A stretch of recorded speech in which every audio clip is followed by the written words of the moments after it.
What's going on, people? This is the sort of a hate week, but there's not too much hate in this thing. But this is more of a preview for the game against the Skins on Sunday afternoon at Ford Field. So enjoy this intro. It's a pretty long one. I think it's going about a half hour or so. Buckle in tight. It's got a lot of stuff in here, man. Hope y'all enjoy it. All right, guys. See y'all on the other side of this intro. It's going to be a really short preview for me, too. Detroit's high-flying passing game never looked sharper.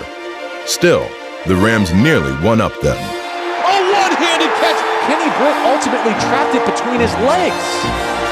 Keenum outside the numbers. Throws inside the 10. It's Britt at the 5. Spinning off a tackler into the end zone.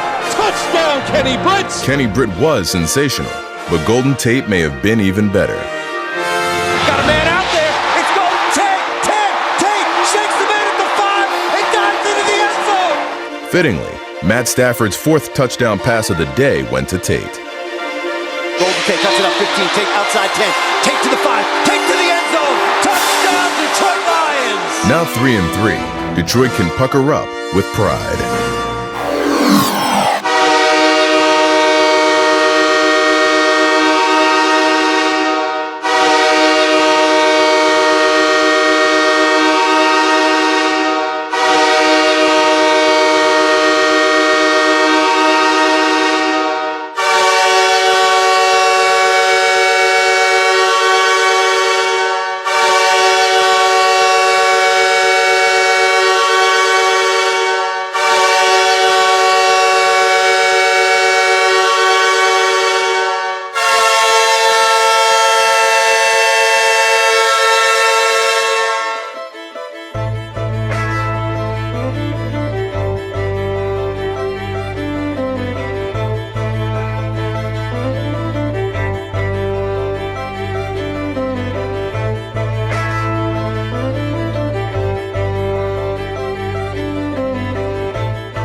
The struggle between good and evil goes on. Exorcist II, The Heretic.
heretic.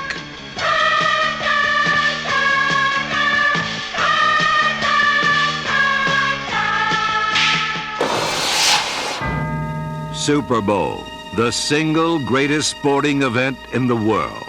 To earn the right to participate just once is a glorious achievement.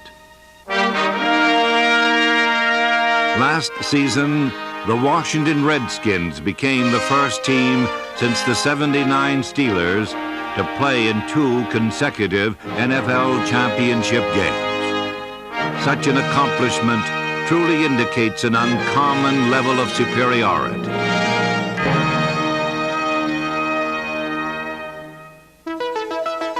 Throughout the regular season and the playoffs, the Redskins had trampled everything in their path. But on this Super Bowl Sunday, Washington's march through the NFL came to a halt.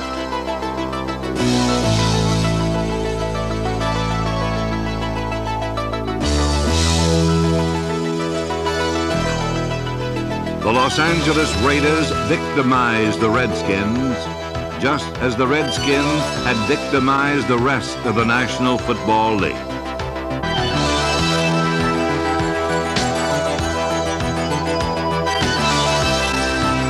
A disheartening 38-9 loss ended one of the finest seasons in league history, a season in which the Redskins performed extraordinary feats that ordinary teams can only dream of. The 1983 season saw Washington march to the tunes of glory. Every team wanted to defeat them, but the Redskins survived the NFL gauntlet. They finished with a 14-2 record, pro football's best, and scored the most points in NFL history. While the rest of the National Football League was striving for parity, this team proved once again that they are a cut above.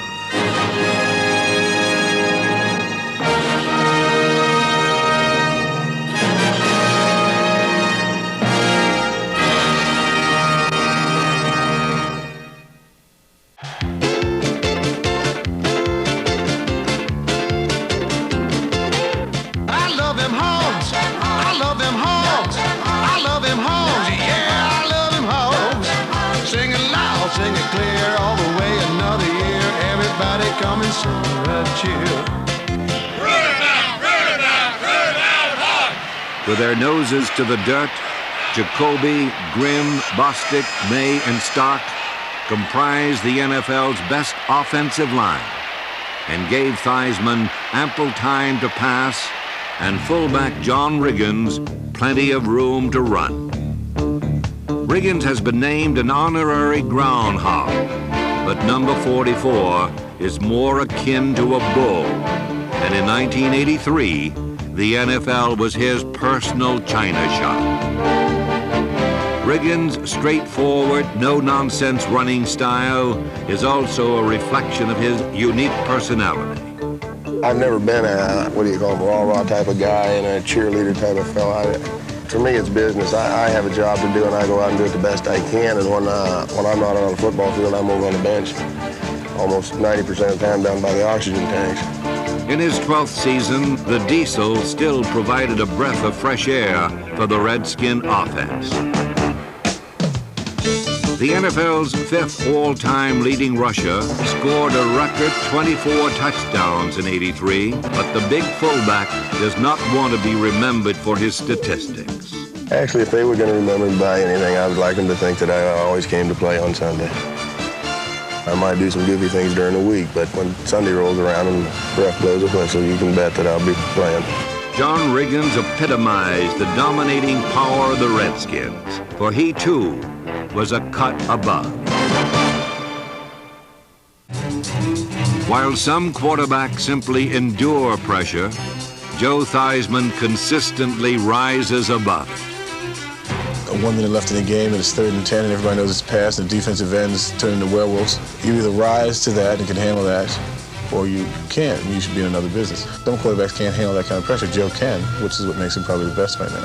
Theismann's flair for the dramatic has earned him the nickname Hollywood, and number 7 is one star who doesn't require a stand-in.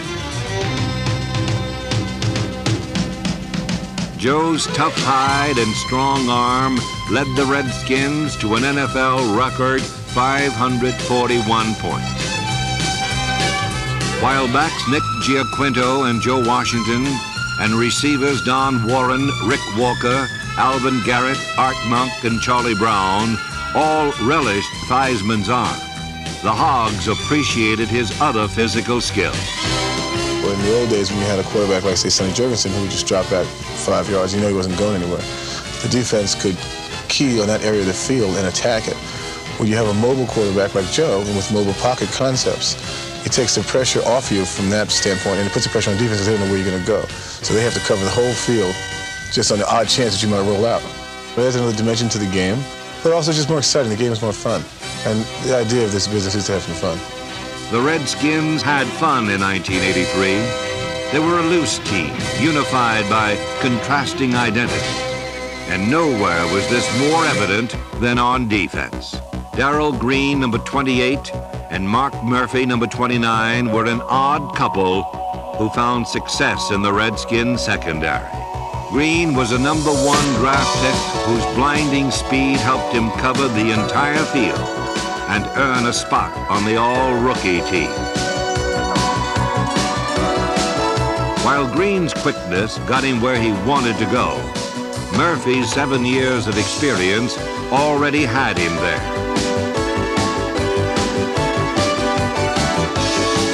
A Pro Bowler, Murphy led the NFL with 9 interceptions.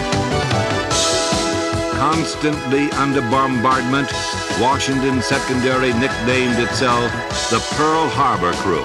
However, Murphy and Green, with the help of Anthony Washington, Ken Coffey, Vernon Dean, Curtis Jordan, Greg Williams, and Brian Carpenter, braved the attack and intercepted a league-high 34 passes. Dave Butts and Dexter Manley had such contrasting styles that they made TV's odd couple, Felix and Oscar, seem like identical twins. Dexter is flamboyant and outspoken. Tough times never last, but tough people do. That's one of my favorite books that I'm always reading. Dave is quiet and composed. I'm a little bit older, a little bit more reserved. It's hard to find anything that we both think and do the same way. The only thing that we do is play on the same team. They are like oil and water, but defensively, they blend together to wreak havoc upon opposing offenses. Their pressure was so intense that if one didn't get his man, the other one would. Dexter and Dave combined for over 24 sacks. And when they didn't get the passer, number 78, Tony McGee, did.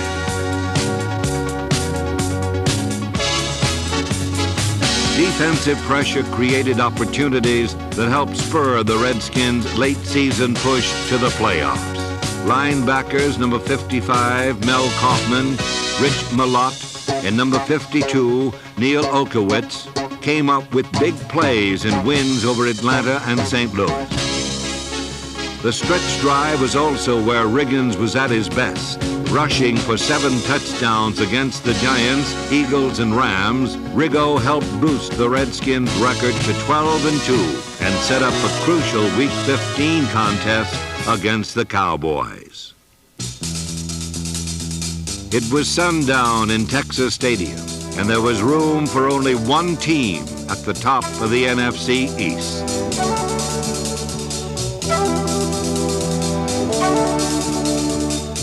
Washington patiently waited for the Cowboys to make the first move. And when they did, the Redskin defense cut down Dallas where they stood. Washington's league-leading rushing defense limited Dallas to only 33 yards. Doomsday had arrived all right, for the Cowboys.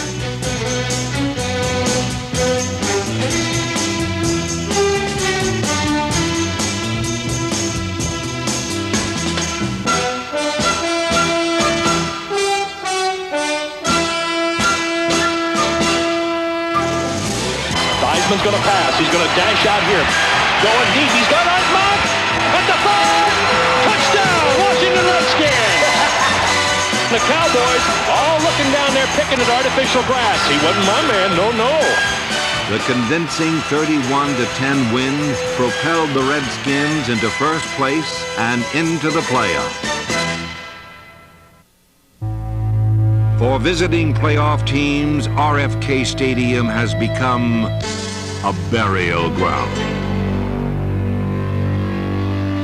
And in last season's opening round, it was a resurrected Ram team that was promptly put to rest.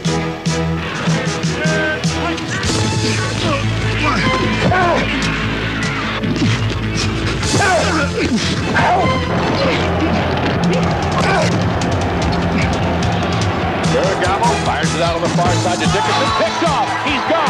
It's 28. Darrell Green. Bye-bye. Race into the end zone. Everybody else was running full speed, and Darrell was just trotting. Vince Ferragamo was giving chase. That was really funny. That's not if you're Ferragamo. That's not so funny. Washington was so overwhelmed that not even a presidential pardon could have saved the Rams on this day. Back to Theismann, fires it near side, boom, right open at the 10. Bye-bye, touchdown, Washington Redskins. The Redskins crushed Los Angeles 51-7, but still there were those unimpressed with Washington's show of strength.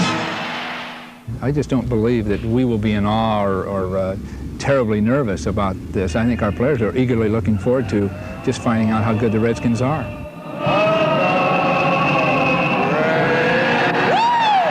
Washington quickly showed the 49ers just how good they were. Riggins ran for his 6th straight 100-yard game in postseason play and scored 2 touchdowns. Washington's Power You One play, Razzle Dazzle You the Next offense, had 49er heads spinning. The defense became so unnerved, a simple play fake to number 44 gave Theismann all day in the pocket. A 70-yard Theismann to Charlie Brown touchdown gave Washington a 21-0 lead, and the Redskins appeared unbeatable.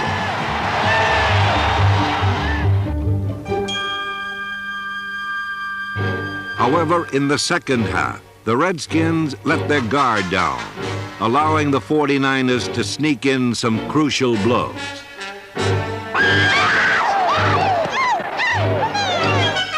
With 3 final quarter scores, the 49ers had unpacked a game the Redskins seemingly had in the bag.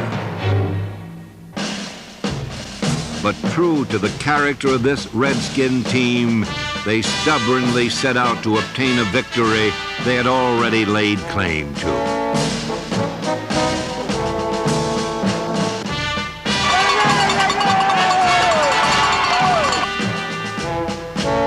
Washington's final drive wasn't pretty, but it got them where they needed to go. Field goal, field goal, field goal.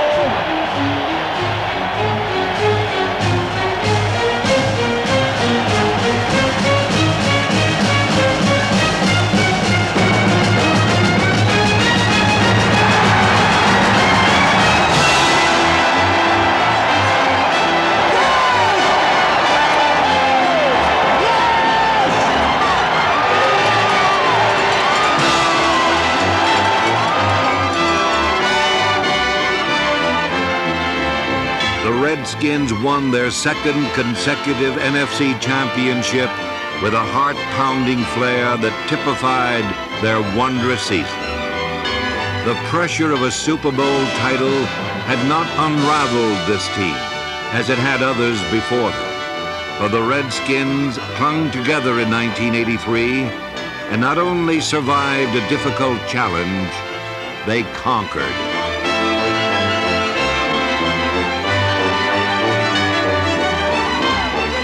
By maintaining their lofty status at the summit of pro football, the 1983 Washington Redskins were truly a cut above.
It's never been easy here. We're not that kind of town. Not that kind of team. Detroit has always relied on its grit. That goes for our families, for our jobs, and for our heroes.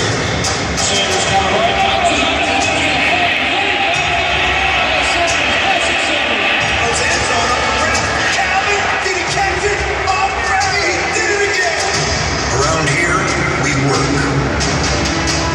We sweat. We bleed. And then we get up the next day and we do it all again.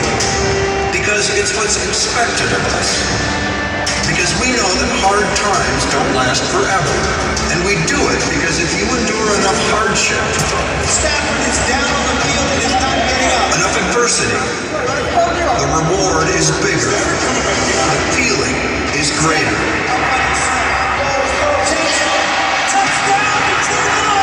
Victory will come. And when it does, the roar will silence even the loudest of our rivals. It won't be easy. It never has been. We wouldn't want it any other way. We are one Detroit. And this is one pride. We are the Detroit Lions.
such short notice.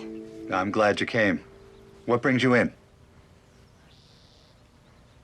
Well, I've changed a lot since I got to college. New friends, new interests, new clothes. Well, that's perfectly normal. I know. But I think throwing myself into all these new things is just a way of avoiding dealing with what happened to my friend who died. Grief often comes in 5 stages. Yeah, but I haven't really been grieving.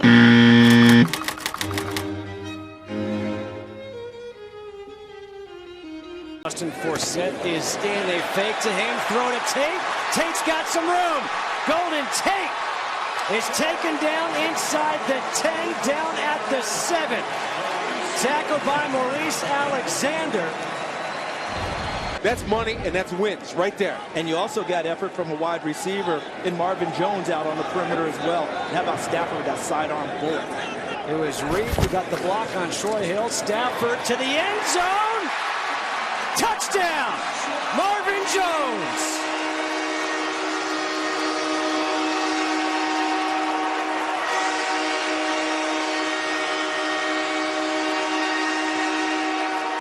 Why is this happening? Life is so unfair.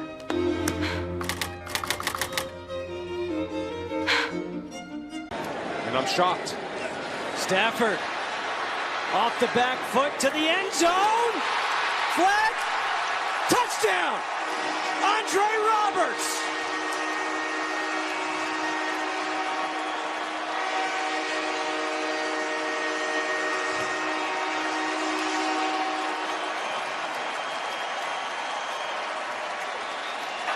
Pass interference, defense. That penalty is declined. Results of play, touchdown. Second, fourth down conversion of the game. This one is a touchdown. I'd do anything to change things. Please just name it and I'll do it.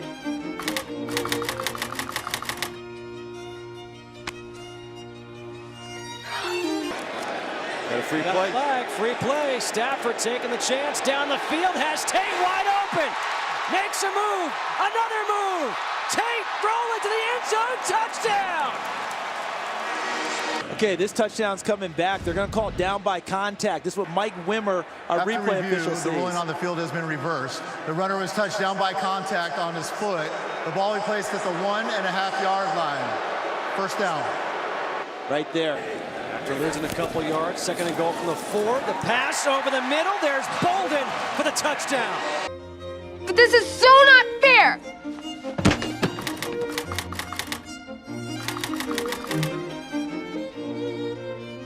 I'm sorry, I have rage issues. Gratz is number 21 up here, correct? You got it. Go the other way. Stafford on the slant. Tate to the outside. Golden Tate, touchdown!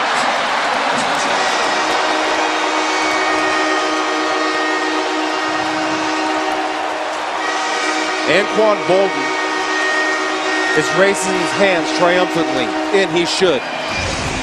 Block on Troy Hill, just enough of him, and Tate gets into the end zone. The extra point is good by Prater.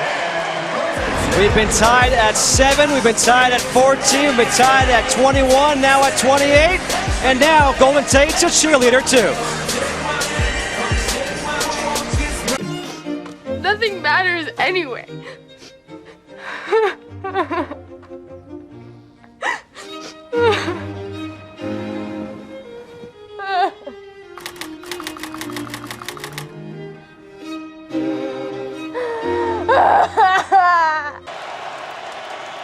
Over the middle, and that is picked off. Intercepted by Raphael Bush. But this is so not fair.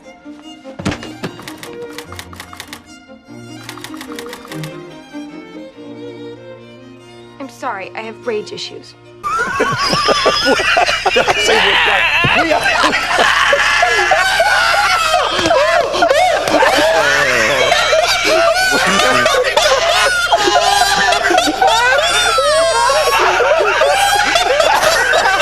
We're done.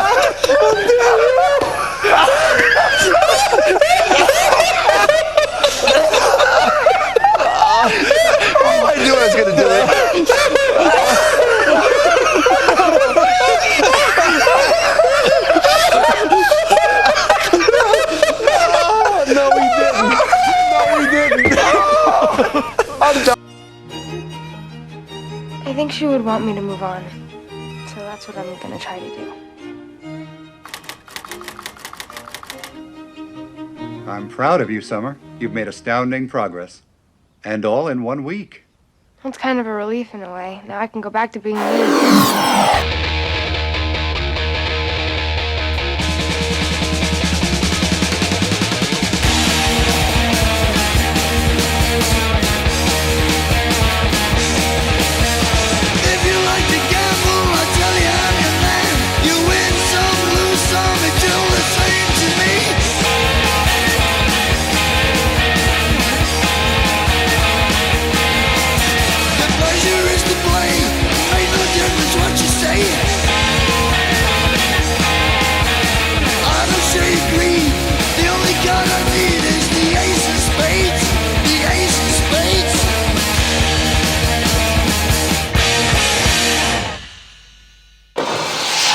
It's a must today. Where you at, Ricky? Jay said it himself. You must catch. You must tackle. You must block. You must ball. We own this division. We in FedEx Stadium. We in the DMV. Let's ball today, baby. That's right. Ryan Kerrigan and the Redskins sacked Carson Wentz 6 times. The rookie was left tattered and torn. Here's my Kerrigan, and Kerrigan gets him again. Kerrigan is on fire. The showstopper can't be stopped. It is a bullying situation out there. All right, we're that close. We're that close. We're good. We're okay. We're okay. We got Kirk Cousins wasn't sacked all day, and he shredded the Eagles with 2 first-half touchdown passes. Cousins takes on 3rd and 5, looking, going end zone, man is there. Vernon Davis, Redskins touchdown. So for the second week in a row, the Eagles have put themselves in a 2-score hole. Let's not get fancy. It comes down to just doing the simple over and over and over. Ain't no gimmicks to it, got you? But here's a cool gimmick. The Eagles tied the game with 2 quick touchdowns without even snapping the ball.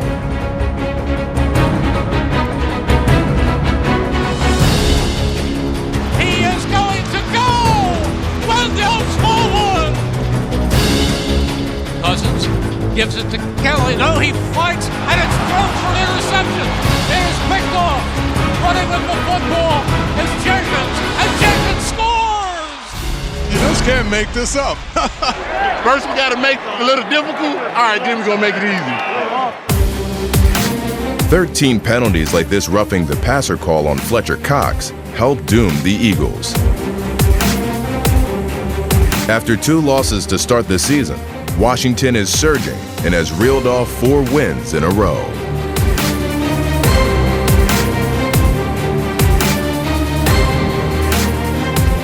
Keep grinding. Give up some plays, keep grinding. Respect the grind. How hard it is, week in and week out in the National Football League.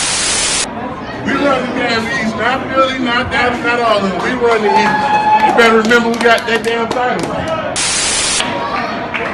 Y'all forgot who the real champs in the NFC East is. Everybody picking up the franchise Eagles.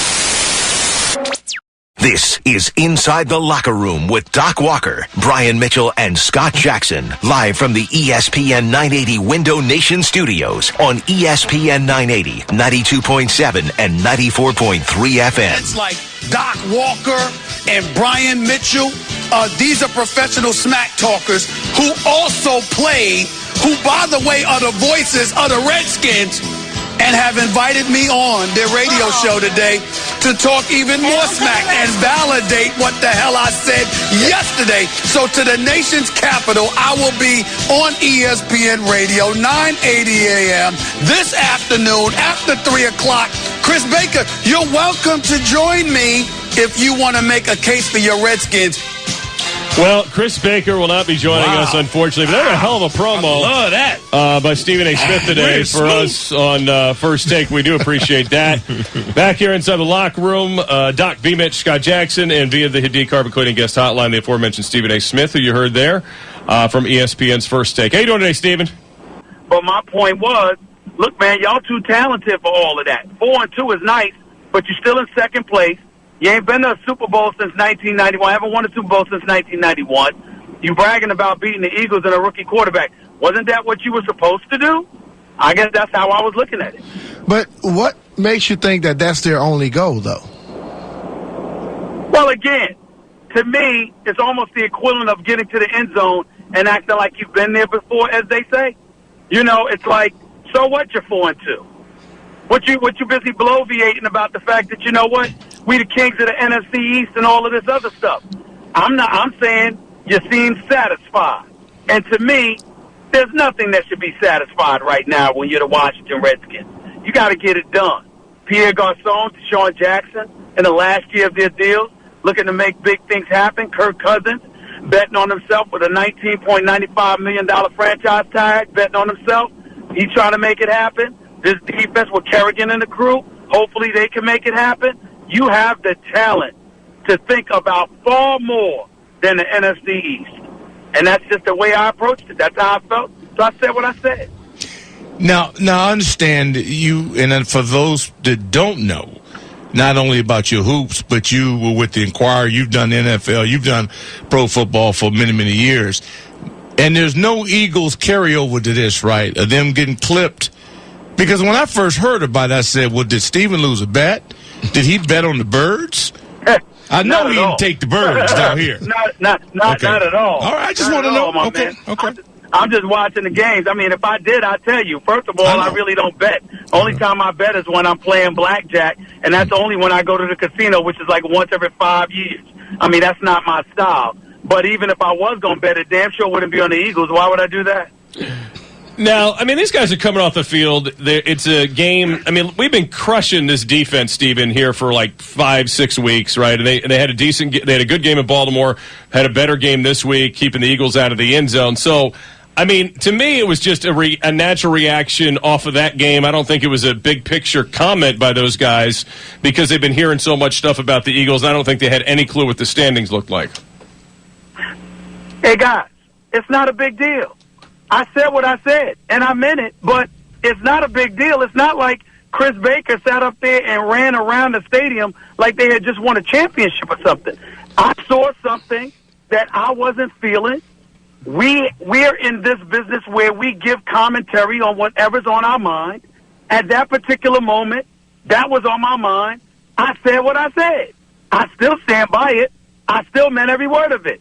You are the NFC East champions. I gave you a round of applause. You happy with that? I wouldn't be. Not with the talent they have. That's all I'm saying. It's not the end of the world. I didn't lose any sleep over it last night. I damn sure ain't going to lose any sleep over it tonight. And I don't think Chris Baker is either.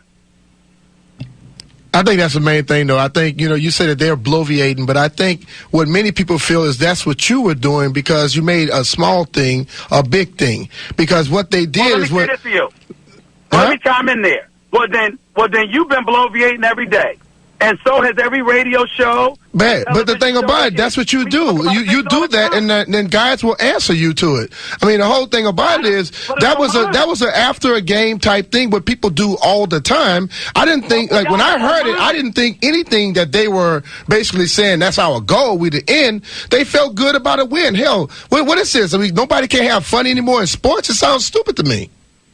Well, it sounds stupid to you. You're entitled to your opinion. Oh, I am. And I'm entitled to mine. Oh, I am. And I meant what I said. You can mean it, but I'm saying, you meaning it, does that make you right? Just because you can mean what you say doesn't make you right, though. Hold on. Did you call me on this show to debate me? No, I'm calling you on. They called you. I didn't call you. They called you. I didn't call you.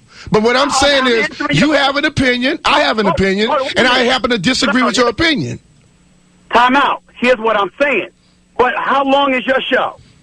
3 hours. 3 hours, right? Yeah. So you got 2 hours after this to say all the hell you want to say. No, I don't. No, I don't. I'm going to be off in 39 minutes. I'll be off. But you don't tell me when I can talk and when I can't talk. That's the difference. What I'm saying to you, hold it. That's the difference. You invited me on the show. I didn't invite you no damn way. I would have never called your ass today, to be honest with you. All right, well then don't talk to me then. Okay, well I'm going to talk if you're on this show, though. That's the difference between who you talk to. I didn't invite you. Steven, I didn't invite you, dude. I didn't invite you. Jackson to call you. I didn't give a damn to call you.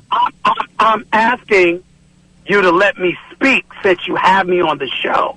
But I'm saying you said something I disagreed with. Because I'm saying I don't care. I understand that. But at least let me explain. What I'm saying to you is that it's not the end of the world. I had an opinion. That's it. I believe that the Redskins are too talented to be satisfied with an NFC East crown. I thought they came across as being satisfied with an NFC East crown. That's it. But that was an assumption, though. That was an assumption. Of course it is. Okay. Of course it is. So you thought, and to make it into how you did off an assumption. Who doesn't know that? Who doesn't know that it's an assumption? Most people that listen to shows don't know that. Well, here's the other thing, though. But Steven, how would it be anything other than an assumption? If I'm reacting to what I saw the man saying coming off the field, what else would it be? And that is why I'm letting you know. I know the guys, and I know that's not their only goal. That's all I'm saying. Yeah, Stephen A., they started off 0-2. I get you. They're flossing about an East Conference flag, which ain't nothing. That's my point. But when you start off 0-2, and you've lost at home, and you've lost to your rivals at home, now you go to New York and tap it. Then you come here, the Eagles now, everybody was blowing smoke all up their dress now. Let's not kid ourselves. And they come up here and get trucked. So I think it's more of a, hey, their fellas are getting back more than they were flossing. That's how I looked at it. I got it. And what I'm saying is, as someone who's not in the nation's capital, but is watching from a distance, recognizing the talent that they have and the potential that they have, my attitude is, hell with the damn NFC East. You in a position where you could take it all. So to me, that's small time, in my opinion. You went out, you said $75 million, gave $50 million guaranteed to Josh. You got him and Breland in your secondary. You got Kerrigan in the crew and Baker in the crew on defense. Offensively, you got a quarterback that came off a good year. He's betting on himself. You got two premier wide receivers. Jordan Reed, hopefully he gonna come back. He can make some noise. This kid, Matt Jones, could be big time. I'm looking at y'all, and I'm saying NFC East is small time to me. Y'all should be thinking about more. And that's not to say that you're not thinking about it. But when you walk off the field talking about you the NFC East champs, I was like, so? Well, you want a cookie? No, nobody else in the division was even 500. That's how I'm looking at it. That's all. Right, I think they're all looking at it the same way as you are, actually. So, hey, we're all on the same page. Good news. So what I'm saying is, if that's the case, then what's the problem with what I had to say? Well, because I think it was the context. At the moment, it wasn't about a big picture. That's all. That's all. It's not, and again, like you said, it doesn't matter. We all agree on that. Doing talk radio and beyond, y'all comment just like I do every day about what we see from afar. And you give your perspective. What's the problem? So suddenly I did it and it's a problem? What's the problem? Well, you're trying to tell me. Let me ask y'all this question while I'm on the air with y'all. Would any of y'all be satisfied? And included, was that Brian that said he didn't invite me? But I wouldn't assume that they were satisfied, though. That's the difference between you and I. I wouldn't assume that they were. So to make your comments, you had to assume something. If a guy came out the field, I'm happy for him because they won a game. I wouldn't give a damn what their thoughts are beyond that. But, Brian, what I'm saying to you is, of course I'm assuming. Everybody is that don't have a relationship with them that you have. You're the one who knows. How many people know? How many radio shows going on all over the country or television shows going on all over the country that know the players like you do? Who are they, Brian? Everybody assuming. So what's the problem? Everybody don't assume. Okay, bro. I don't even know what to say to you about that. Everybody doesn't assume. Some people make a comment without an assumption. And some people stop at an assumption or they stop at a comment. So if I got a tape of you doing radio, you trying to tell me I can find no show that you have done where you've ever assumed something, ever. I'm telling you that when you start taking it to a challenge about come on here, this, that, and the other. You're going beyond. Let me finish. Let me finish. Let me finish. Can you let me finish? You taking it, but no, a lot of people don't take that as playing. You take it beyond the actual football, and then you put it into a situation like you challenging someone's manhood. Now that puts you in a different light. Well, that's an assumption then. I'm assuming like you now. I'm assuming like you now. That's fine. Well, then that would make you guilty of what I said. So I'm assuming like you now. So I'm giving you a little bit of what you gave. Well, that's fine. That's cool. But I'm telling you that wasn't the case, and I'm telling you Chris Baker knows that. Okay. Oh, that's good. We'll see. So it's all good. So we didn't need to have like a peace treaty with Baker and you then? Not at all. Oh, good. Okay. Not at all. I even went on TV and sat there and said, we're playing, we're talking sports, y'all, and I had fun with it. I did that this morning. Well, good, because, I mean, no offense, but, you know, it wouldn't end well. I mean, the two of you, the size differential.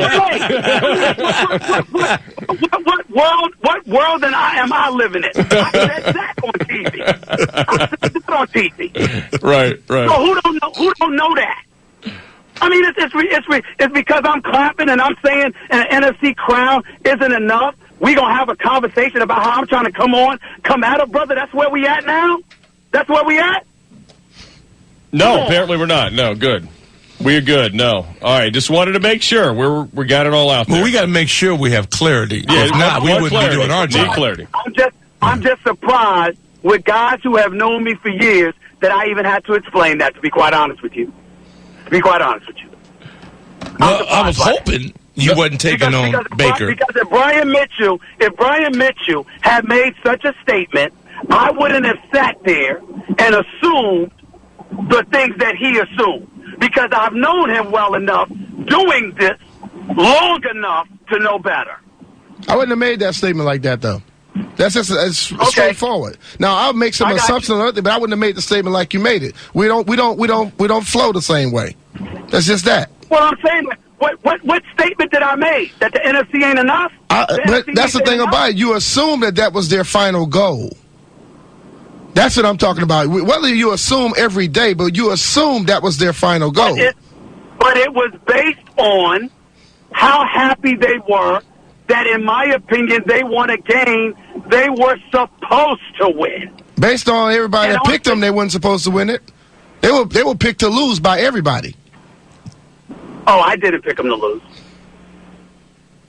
I didn't pick them to lose. I think the Redskins are good enough to beat almost anybody if they do what they're supposed to do. And I think when you haven't been to the Super Bowl since 1991, your priorities, your goals, your focus should be bigger than a division crown. Not to say it's not, but I think it should be that way. And you shouldn't come across as being overly enthusiastic and satisfied by doing what you're supposed to do, because to me, to be a champion, in my opinion, covering sports for almost 25 years, I believe those who ultimately succeed are those who expect to, not hope to. That is my belief. Fair enough. Hey, Steven, thanks for coming on, man. Appreciate you clearing it up. And always good. And it was good, and I'm glad you and Baker are fine, and that's a good... Well, that's the big news. That's the real news. If nothing was solved today, yes, at least we don't have to worry about 335 going after you, which is what I was concerned about. That's good. Well, I wasn't concerned about that at all, because I got nothing but respect for the brothers. But like I tell them all the time, if I believe in you and I believe your skill set and your greatness is there, I'm going to hold you accountable if you're not living up to it. All right. No, that's like I told Chris Baker and the Redskins today, since you to Tennessee East, that does mean you're going to beat the Cowboys next time you see them, right? It does mean that you're going to handle your business in the division, right? It does mean you're going to get beyond just getting to the playoffs, and you're going to make some noise when you get there, right? That's the responsibility that comes with greatness. To whom much is given, much is required. That's the way of the world. I didn't make the rule. I just acknowledge it. All right. Good way to end it. All right, Stephen A. All right, appreciate it. Thanks for the shout-out on First Take. Good stuff. Take it easy. You like that? You like that?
like that? You like that? What's going on, people? What's going on, DV family? What's going on, One Pride Riders? What's going on, Lions fans? And what's going on, Redskins fans, if you're viewing this, or whatever, whoever the fuck else and these other fan bases viewing this? What's going on, people? Now, this is the official hate week. Not sure if it's going to be a part 2 or not. This is probably going to be the only little video because I really don't got no hate for the Redskins like that. It's kind of a slash preview, too, of Sunday's big game against these fucking Washington Redskins. And you know, like I said, man, it really ain't no hate, man. I got respect for the Redskins. They're the only team really out of NFC East that I really fucking respect. I mean, these other teams, I don't fucking respect them, man. The Sheagles, you know how their fans are. And then you got the G-Man, the fucking New Jersey Midgets. These bastards coming after them week 15, man. Coming at them hard. Gonna diss the fuck out of their city, and it ain't nobody more annoying in the entire league than fucking Cowboys fans. They could go fuck themselves for all I care. Fuck Cowgirls fans. Fuck them motherfuckers. And fuck that team too, man. So, yeah, man. Not no hate. Just a strictly business game, man. I want to show the BnG some respect and put out a hate week video, man. And, I saw Sykopath, I think that's how you say his name, Sykopath BnG, seeing his video. And I think one more other dude released one so far as I'm making this video. I think it was Robey Reddz. I think he had released one too, and then got some other dudes, Lord Skarlet, Tall Stack 616, 61 or something like that. So I know the BnG, man. We got HTTR too. So the Redskins, man. The BnG, man. That's a pretty respected crew. TTC. So yeah, man. No real hate, man. Just want to knock this out, man. This game, obviously, what can I say about this game? It's going to be a challenge. It is. It's going to be, out of the first 7 games, I always said that this one was going to be the hardest game of the first 7 games, until we get on this road trip. So I said that this is going to be the game. If we're anywhere close to smelling the playoffs, it's going to be this game here. So I've always said that we gotta get them. We gotta get these boys. You know what I'm saying? So we gotta do whatever possible to do whatever we can do. So, and we'll see what happens, In my opinion, I think that this team, this Lions team, they're riding on some momentum right now, which is a good thing for us. And we're just going to have to, keep this momentum up, man. Our offense is playing really good right now. Got one of the best offenses in the league. Got one of the best quarterbacks in the league, man. And got one of the best offensive coordinators in the league. So, we got a lot of momentum riding into this game, man. It's a home game. Chance to go 4-3, completely turn this season around and make this put ourselves in a playoff picture.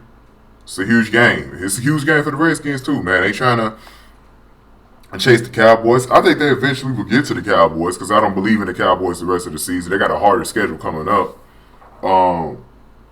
You know what I'm saying? And I'm pretty sure the wheel's going to fall off that rookie Dak Prescott and Ezekiel Elliott. They're going to start showing their rookie colors pretty soon.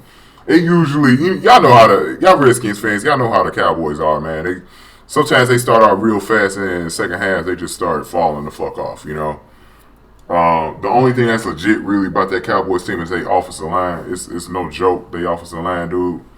Everything else is a question mark on that team. Everything else is a fucking question mark, man. So we'll see how that goes. I believe the Cowboys will be about. They'll probably be in a playoff hunt, but they will be losing a number of games real soon, man. They are. That's all. But we ain't talking about the Cowboys. Let's keep talking about this game, man. Let's talk about the Stephen A. Smith stuff first, man. Before we go into everything. Obviously, the Redskins, the Redskins, they had that. They was bragging after the game. The players are like, we're still the beast of the NFC East. And I've been saying they the most legit team really coming out of the NFC East. You know, they the only team that I know if they went back to the playoffs this year, they'd be able to win a game or two, because last year they just wasn't ready, man. You know, young team, they really wasn't ready. But hey, they faced the Packers again. They would beat the fuck out of the Packers this time. You know what I'm saying? The Packers fucking suck. Beating the Bears don't fucking count. Anybody can beat the fucking Bears. Aaron Rodgers, you are not back. You still not the top 20 quarterback. Fuck you, nigga. You know what I'm saying? And fuck the Bears for not winning that fucking game. Fuck you, Judah Trav, for not winning that goddamn game, man. Really disappointing in y'all bastards. Now we can't get second place this week if we win. Fuck. Stupid bastards. But anyways, I got on a whole nother tangent. Man. Look, man. You know, so they bragging or whatever. Should they be bragging? I don't know, you know. If they believe that they that good, maybe they should, you know, and I ain't got no problem with it, but you got other fans in the division like Stephen A. Smith, Giants fan or whatever. He got on a little tangent. His Eagles team, you know, was Sykopath, what his name is. Well, he was talking about his video was absolutely true. It's absolutely true, man. About Stephen A. Smith and his bias, you know, against the Redskins or whatever, man. So, you know, in my opinion, though, the Redskins really shouldn't be barking like that, though. You still got to prove yourselves. Y'all got a tough schedule this year. Y'all got to get through a lot of games, man. It ain't over yet. You know, I know that was a huge win for y'all, but y'all about to step into the den right now, though, man. Now, hold your horses. You about to step in the den right now, dog. We own y'all since Matthew Stafford been here, man. You know, y'all been beating us every single game before. I believe we did not win one game until we finally beat y'all motherfuckers when we finally got Stafford, dude. So, hold your horses, man. Hold your horses. You coming in here to the den. Loud, and our crowd is loud as fuck. I mean, way more louder than they ever been this season right here, man. I went to the game on Sunday, man. They is loud as fuck. Them cheerleaders is amping the crowd up. They was showing the decibel meter, man. That shit was really fucking high in this game, man. That's how loud it was on Sunday, man. It was loud the last couple of weeks in the den, dude. Now, coming into a tough environment, man. Now, there's one area, Redskins fans, where you might be able to beat us. Okay, that's why I'm not taking... Dude, this is a serious fucking game, man. Both teams could win this fucking game. Both teams could lose this fucking game. But there's one area that the Redskins should really be thirsty about. It's our fucking defense, man. Our defense is a liability. If we lose this game, it's going to be because of the defense, all right? Kirk Cousins got to do his thing. He got to top whatever Case Keenum did last week. You know what I'm saying? Because you know Stafford going to do his thing on the other side of the football. I think if y'all got into a shootout with us, man, that'd be dangerous for y'all, man. Y'all need to keep the score low. You need to keep the score low. You need to contain Stafford. Because the key to the football is not what y'all do to our defense. We gave up 28 and still won the damn game. It's what the fuck you could do to Stafford, man. Because he's hot right now. He's fucking hot. He's playing well, man. He's going to keep up this momentum, man. He got something to prove this year. He thirsty as fuck. Now, y'all got the best defense we've seen so far, man. So, y'all defense is the best defense we've seen in the first 7 games so far. It's not even close. The rest of these defenses we've been facing outside the Titans, they've been fucking ass so far. The Eagles are legit. I mean, I know the Eagles, the wheels been coming off the Eagles the last couple of games. But the Eagles defense was still pretty good. You know, we jumped on top of them. I'm hoping we can jump on top of y'all, because that might be another key in this game, how we start this game. So we can't be getting too far behind on y'all. You know, Kirk Cousins got to play a perfect game of football, man. And the thing is, I've been hearing all week how Terrell Austin's got some changes he's planning on making in this game. I don't know how that's going to come about on the football field. We got 5 guys who are hurt. Let me look at this injury report again real quick.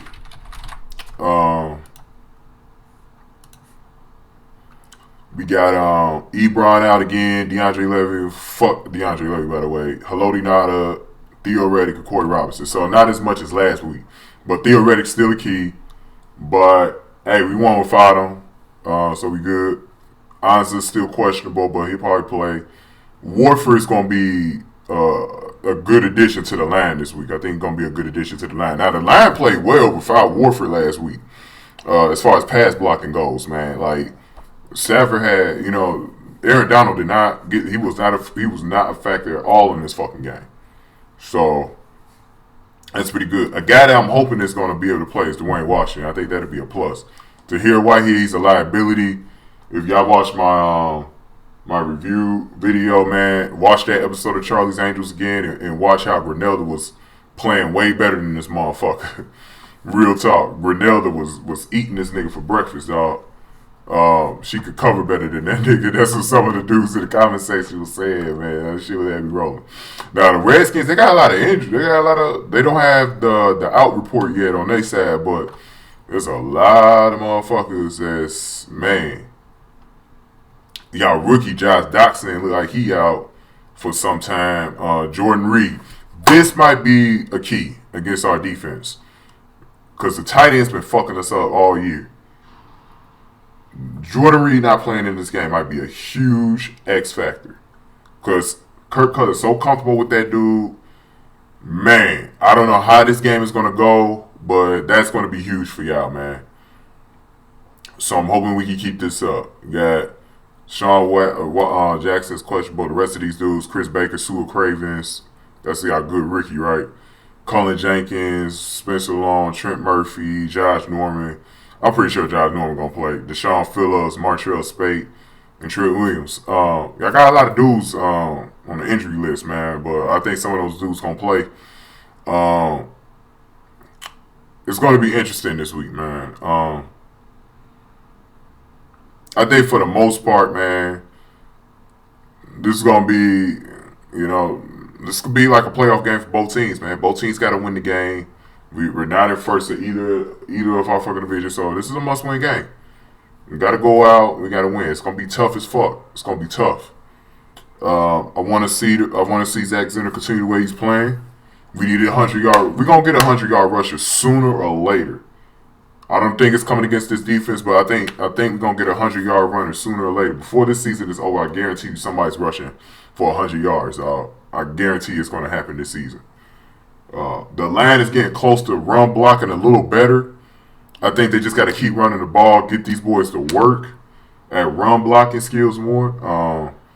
Taylor Decker getting really comfortable on that left side, dog. He's getting real comfortable, man. I think this dude about to have a Pro Bowl, 10-time Pro Bowler career, dog, the way he been playing this season.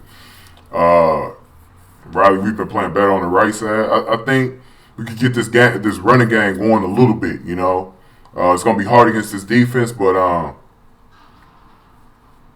look, man, it's going to be a tough game, man. It's going to be tough, man.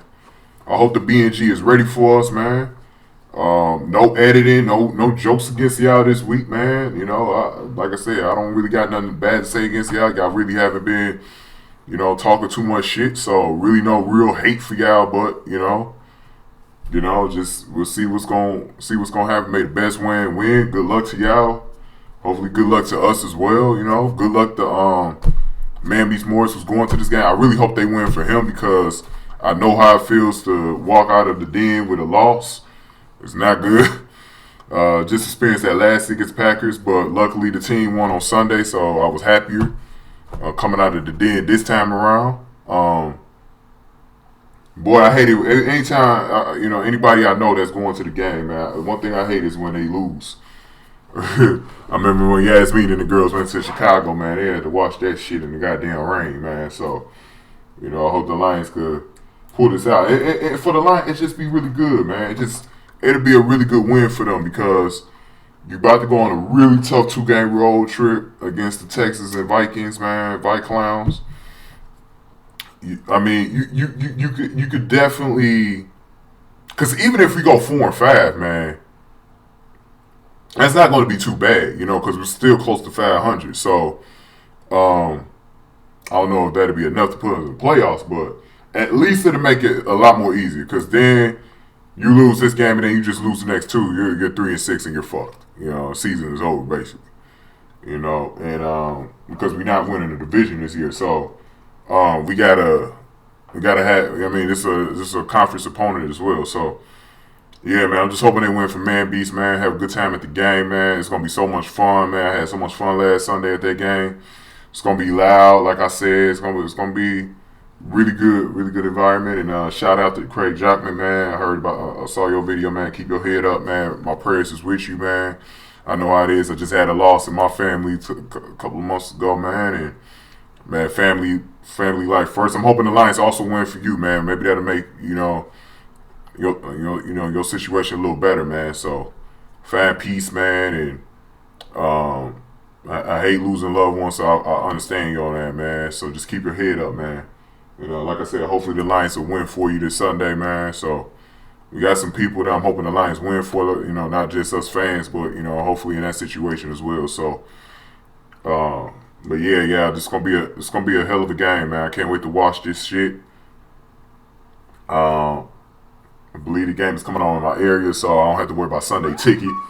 So I can't wait, man. And you BnG members, you will be getting the crow. Since I'm not going to this game, obviously, and I'm not in a different city, I should be able to get this shit up before I go to work on Sunday. So, if we lose, but I'm also putting my victory lap out there on Sunday as well, man.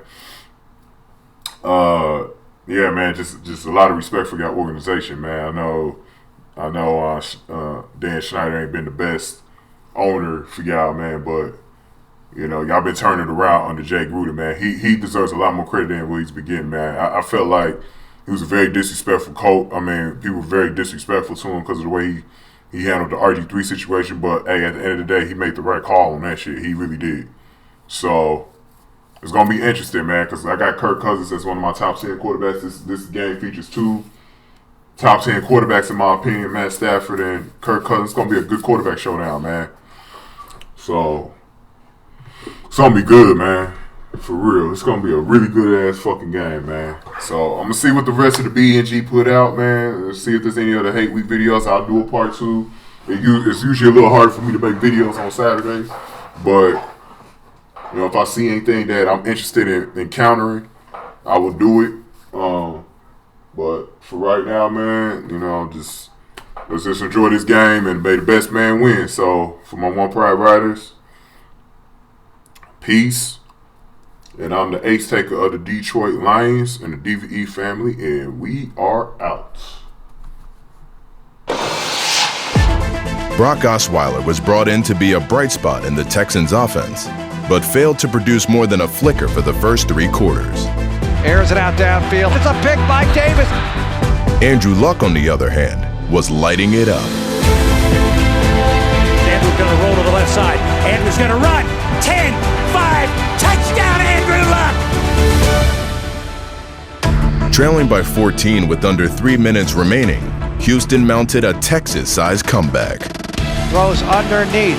Miller trying to get free. Miller's in trouble. Miller still going. Miller across the 5. He scrambles in for 6. Brock looking, firing downfield. Hits for Dorwitz, and he's in! Touchdown, Houston! We are tied at 23, and we are headed for overtime. How about that? And somehow, someway, the Houston Texans have to circle the wagons and find a way. Looking, firing, left sideline, and caught Jalen Strong inside the 15-yard line. Novak will try for the game winner. The snap is down, the kick is up, and it's good! The Texans win in overtime to put a stiff arm on the AFC South. I wonder how it's gonna be when you don't know me. How's it gonna be when you're so Texans, Broncos at 8:15 Monday on ESPN.